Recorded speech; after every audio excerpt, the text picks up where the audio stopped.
বাংলাদেশের কৃষক এখন আর সনাতন বা পুরাতন পদ্ধতির উপর নির্ভর করে কৃষিকাজ করছে না। তারা আধুনিক যে প্রযুক্তিগুলো আছে সেই প্রযুক্তি ব্যবহার করে কৃষিকাজ করছে।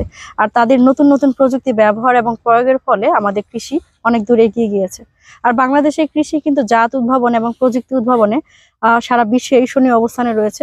আপনারা জানেন বাংলাদেশ ধান উৎপাদনের তৃতীয় অবস্থানে রয়েছে, শাকসবজি উৎপাদনের তৃতীয় অবস্থানে রয়েছে।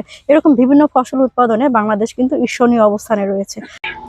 পুরাতন যে জাতগুলো রয়েছে সেই জাতগুলো থেকে ভালো ফলন পাওয়া যায় না, যার জন্য নতুন নতুন উপসি জাত এখন বাংলাদেশে রয়েছে। সেই জাতগুলোর যে কোনোটি একজন কৃষক বেছে নিতে পারে। আর প্রত্যেকটি জাতেরই আলাদা আলাদা করে বৈশিষ্ট্য রয়েছে, যেমন আমনের বিভিন্ন জাত রয়েছে, বোরোর বিভিন্ন জাত রয়েছে এবং আউশ ধানের বিভিন্ন জাত রয়েছে। কৃষক চাইলে আমন, বোরো অথবা আউশ যে কোনোটি বেছে নিতে পারে।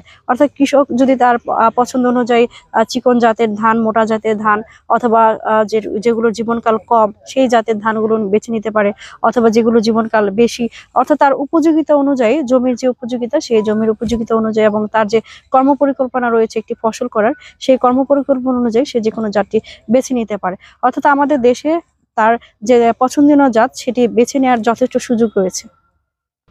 তো আপনিও আপনার পছন্দের জাতটি বেছে নিয়ে সেটি মাঠে প্রয়োগ করবেন এবং ভালো ফলন পাবেন সেই প্রত্যাশা করছি। ধন্যবাদ।